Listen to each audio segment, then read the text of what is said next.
Tenía 19 años cuando lo hice. La historia de la redención da asco. Y en un momento de rabia, yo maldije al Espíritu Santo. Hola, soy Bastián Ángel, autor y conferencista. Me dedico a ayudar a las personas a liberarse de la culpa y el miedo que generan las denominaciones. Por eso en este video te contaré mi experiencia y descubriremos juntos que la blasfemia contra el Espíritu Santo es algo muy diferente de lo que nos han contado. Un día te levantas por la mañana, abres tu Biblia y lees esto en Marcos 3:29. El que blasfema contra el Espíritu Santo no tiene perdón jamás, sino que es reo de juicio eterno. Y te saltan preguntas como, ¿lo habré hecho? ¿No me di cuenta y lo cometí?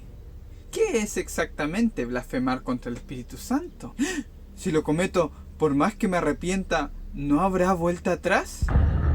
Esta es la tortura que sufrió, por ejemplo, John Bunyan en su biografía Gracia abundante para el mayor de los pecadores. ¿Quién fue John Bunyan? Pues fue el que escribió El Camino del Peregrino. Esa seguro lo conocerás. Pero, ¿cómo funciona exactamente? ¿Cuál es la fórmula mágica prohibida? Maldigo al Espíritu Santo. Creo que toda su obra es en realidad la obra del diablo.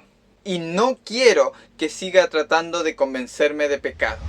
Y voilà, oficialmente estás perdido para siempre, sin posibilidad de perdón ni redención nunca. Pues, obviamente por esto muchos piensan que no es tan así y debe tratarse de otra cosa. Para ello, veamos primero cuáles son las tres posturas más conocidas. La primera, llamar malo a lo bueno. La primera no se trata tanto de una fórmula específica, sino más bien de señalar la obra de Dios como si fuera la del diablo. Lo vemos en el contexto cuando los escribas dicen que Jesús está echando fuera demonios por el poder de Belcebú. La segunda, endurecer el corazón. Esta dice que si te endureces tanto contra el llamado divino, este termina finalmente por rendirse contigo y dejarte a tu propia suerte para siempre. Un anexo que algunas iglesias presentan aquí es que si Dios escoge a alguien para ser un profeta o un mensajero suyo y éste rechaza el llamado de Dios, entonces jamás volverá a sentir interés por las cosas de Dios, es decir, el Espíritu Santo ha dejado de trabajar en su corazón y por lo tanto lo abandona a una vida de pecado. La número 3 es la apostasía voluntaria.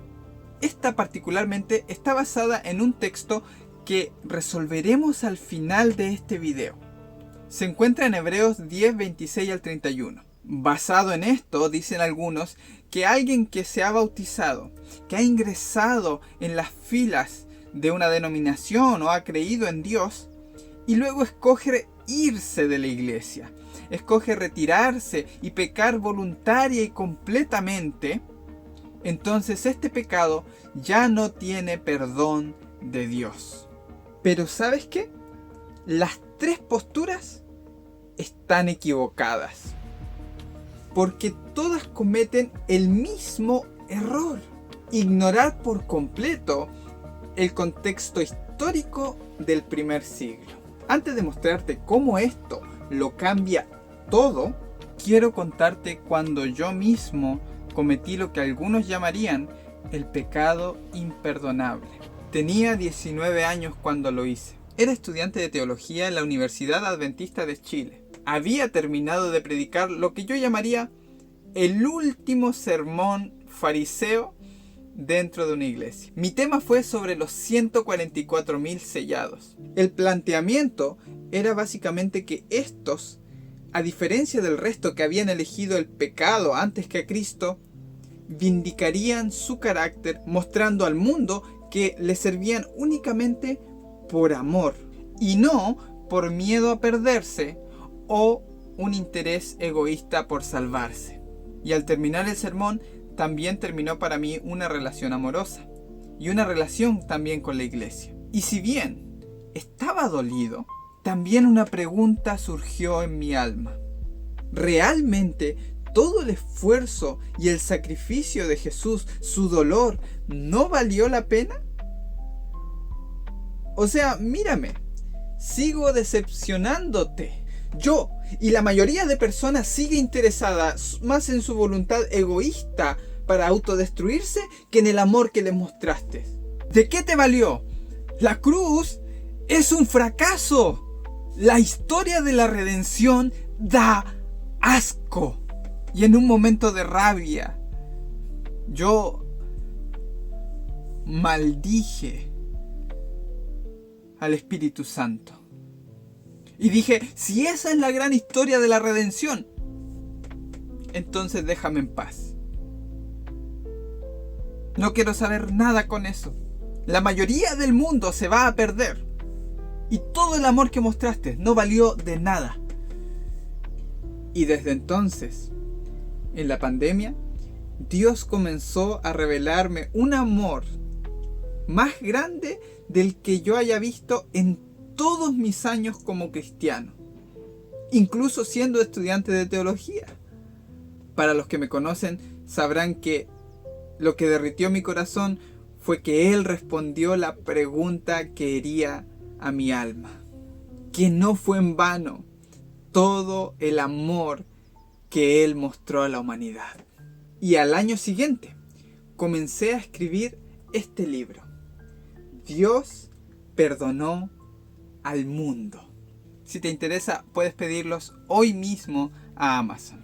Bien, ahora resolvamos el asunto de la blasfemia contra el Espíritu Santo. Primero noten que la mayoría ve el vaso medio vacío cuando lee este texto. Hablan del único pecado que Dios no perdona. Pero si leen el texto anterior, se darán cuenta de que Jesús está enfatizando en todos los pecados que Dios sí perdonó. De cierto os digo que todos los pecados serán perdonados a los hijos de los hombres, y las blasfemias, cualesquiera sean. Creo que esto es una buena noticia ya de entrada. Jesús está diciendo que todos los pecados le serán perdonados a los hijos de los hombres. Es casi una promesa. Es una excelente buena noticia. Pero claro, nosotros nos fijamos en el único pecado que no será perdonado. Pero bueno, vamos sin más al asunto de la blasfemia contra el Espíritu Santo. La palabra blasfemia que usa Jesús aquí está compuesta básicamente de dos palabras, blapto y feme, que tienen cada una su propio significado, o sea, es una palabra compuesta. Bien, el significado de blapto es dañar o herir, y feme viene de fama o reputación. ¿Ok? Entonces, si unimos las dos palabras, lo que nos queda es esta definición de blasfemia: difamar la reputación de alguien. Y en este sentido, tienen toda la razón los que plantean que el asunto de la blasfemia contra el Espíritu Santo tiene que ver con señalar que la obra de Dios es en realidad la obra del diablo, como lo hacían los escribas. Pero se equivocan en decir que aplica en todos los sentidos, o que es un pecado global o universal. Jesús se está refiriendo a ese pecado en particular que estaban cometiendo los fariseos en específico, rechazando la obra del Mesías o difamando al Mesías. Esto lo entenderemos a mayor detalle enseguida. Fíjense que lo que dice en Marcos 3:30, de hecho no hay ningún misterio en esto. Dice que Jesús dijo todo esto porque ellos habían dicho: tiene espíritu inmundo. ¿Quién? Jesús. ¿Ok? Los escribas dijeron que Jesús tenía espíritu inmundo. Por eso hacía estos milagros. Ahora, el problema no es tanto eso, la definición de blasfemia, sino el punto crucial está en la segunda parte del texto. No tiene perdón jamás, sino que es reo de juicio o de pecado eterno. Aquí tenemos las dos palabras que se utilizan, una para jamás, que es aiona, y para eterno, aioniu. ¿Ok? Ambas palabras tienen la misma raíz, que sería aion, ¿ok? Y según el léxico Tyre del Strong, ¿ok? Que es G165, aion significa edad, era o periodo de tiempo. Bien, ahora mismo voy a explicarles bien el asunto de aion. Aion viene del hebreo olam, es decir, es una transliteración. El que es hebreo, como Jesús, está pensando en olam, pero dice aion para la cultura. Y todos los que lo escuchan, cuando escuchan aion, piensan en olam.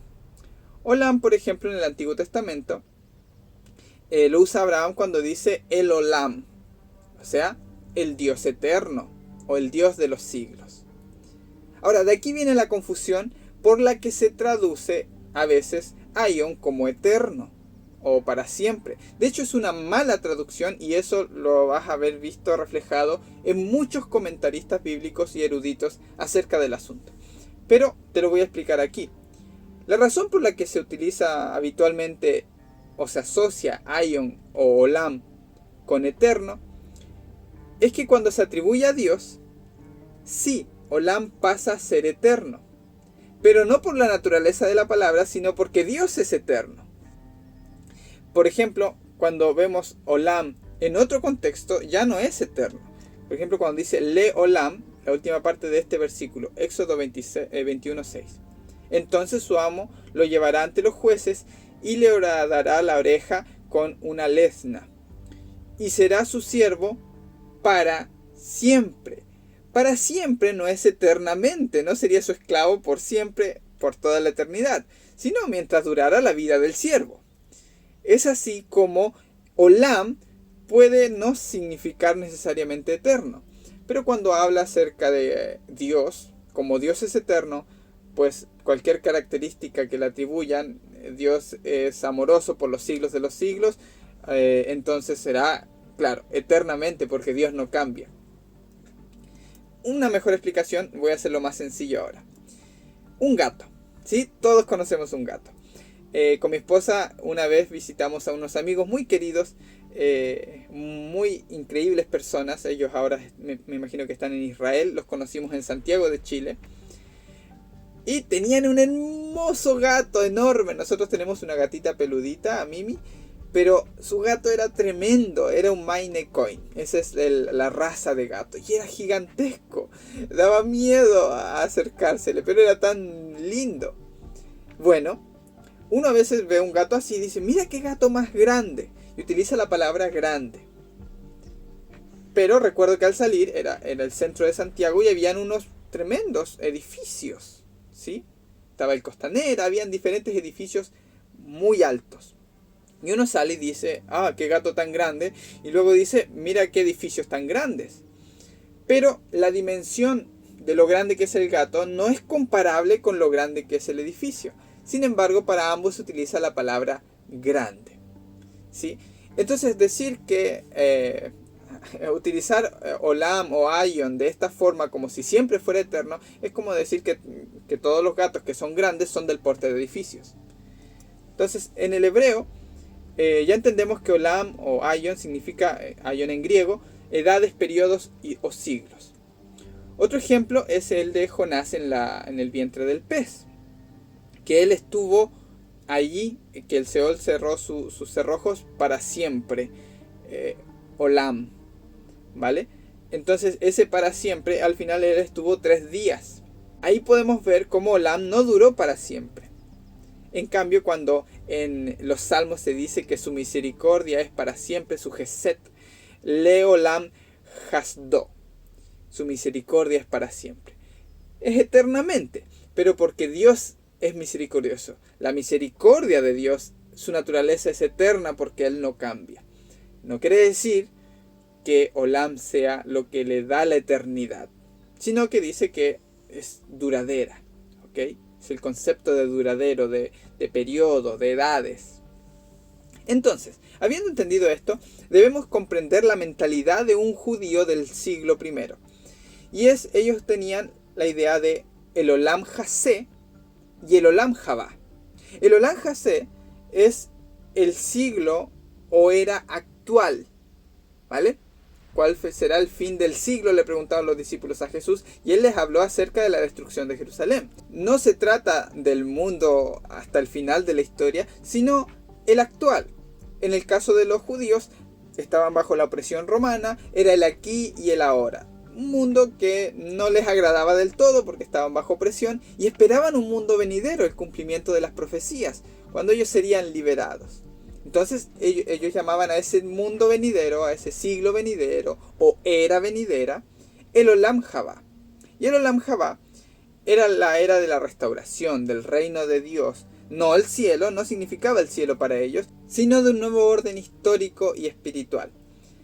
Es de esta forma que, de la misma manera que ellos se decepcionaron del Mesías que vino, un Mesías pacífico, a traer amor y un mensaje para todo el mundo, no solo para enaltecer a los judíos, sus expectativas eran diferentes y el reino que Jesús trajo era un reino espiritual diferente, y tristemente para ellos no iban a ser muchos de ellos participantes de este nuevo reino que se levantaría. ¿Cuándo ocurrió el cambio de era entre el Olam Jasé y el Olam Jabá?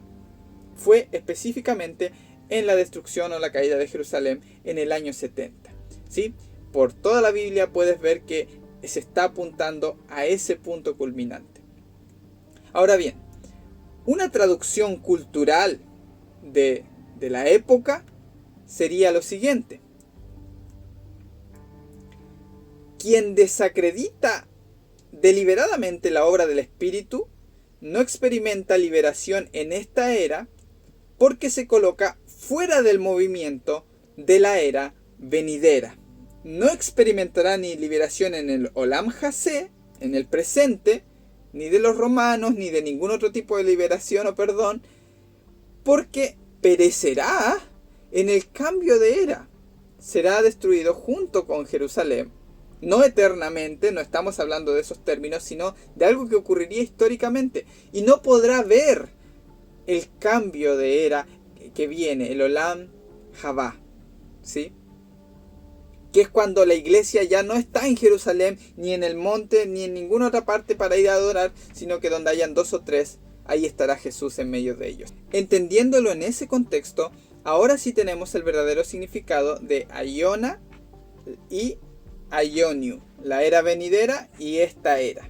Bien, ¿vamos comprendiéndolo? Entonces, tengamos en cuenta algo importante. No pueden ser eras eternas, ya que de ser así, no podrían haber 2. Porque primero tendría que terminar la era presente.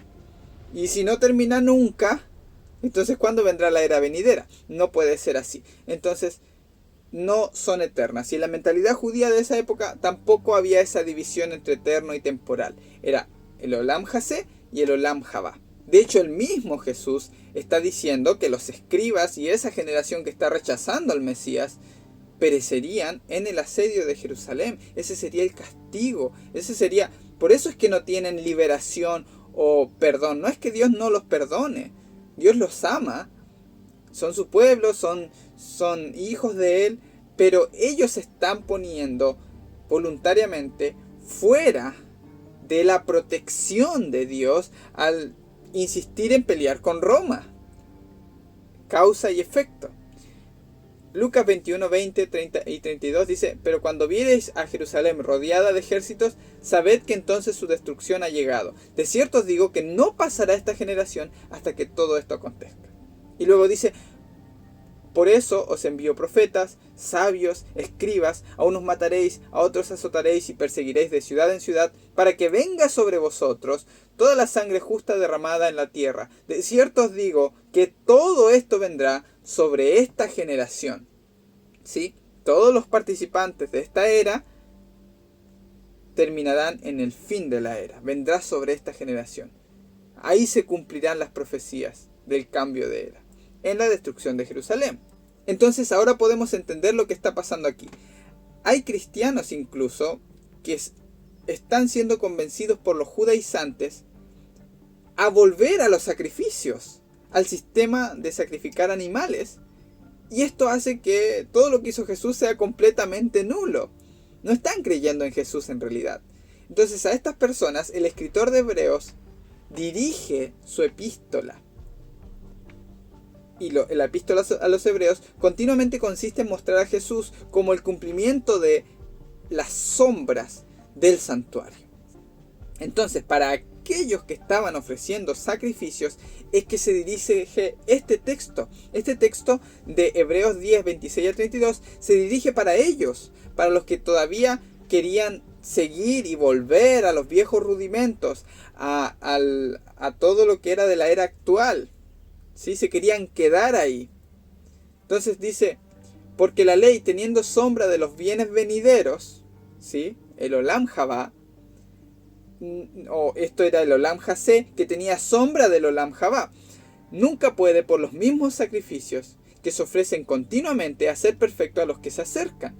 Todo sacerdote, día tras día, ministrando, ofreciendo muchas veces los mismos sacrificios. Noten que está hablando de esta gente que está volviendo a sacrificar animales, aun cuando habían creído en Jesús, que nunca pueden quitar los pecados. Pero Cristo, habiendo ofrecido una vez para siempre un solo sacrificio, se ha sentado a la diestra de Dios, pues donde hay remisión de estos, no hay más ofrenda por el pecado. O sea, ya no se necesitan estos sacrificios, está diciendo. Porque si pecáramos voluntariamente después de haber recibido el conocimiento de la verdad, esto es, volver a los sacrificios, ya no queda más sacrificio por los pecados. Es decir, no tienen perdón basándose o refugiándose en esos sacrificios. Los sacrificios de animales están obsoletos, no tienen perdón. ¿Qué queda para ellos? Lo único que queda es una horrenda expectación de juicio y hervor de fuego que ha de consumir a los adversarios. Pablo llamaba muchas veces a los judíos como los enemigos del evangelio, los adversarios. No porque fueran malos, sino porque se oponían. ¿Cuánto mayor castigo pensáis que merecerá el que pisotee al Hijo de Dios y tenga por inmunda la sangre del pacto? Horrenda cosa es caer en manos del Dios vivo. Todo eso son textos que usa Pablo del Antiguo Testamento, que eran profecías que hacían referencia a la destrucción de Jerusalén. Ese de horrenda cosa es caer en manos del Dios vivo. Y lo que ocurrió fue que todos los que siguieron sacrificando justamente se encontraron atrapados en Jerusalén en una festividad del templo, donde todos traían a hacer sus sacrificios. Cuando murieron, la sangre de ellos se mezcló con sus sacrificios. Jesús ya lo había profetizado. Entonces se quemó Jerusalén, se incendió, y eso fue el juicio que tuvieron. No quedaba más para ellos que una horrenda expectación de juicio si seguían siendo fieles y refugiándose y aferrándose al sistema de templo de Jerusalén. De hecho, ¿sabías que Dios en realidad nunca pidió sacrificios? Y tú me dirás, ¿pero qué hay de todo Levíticos y de todos los mandamientos acerca de ofrecer sacrificios, el santuario y todo eso?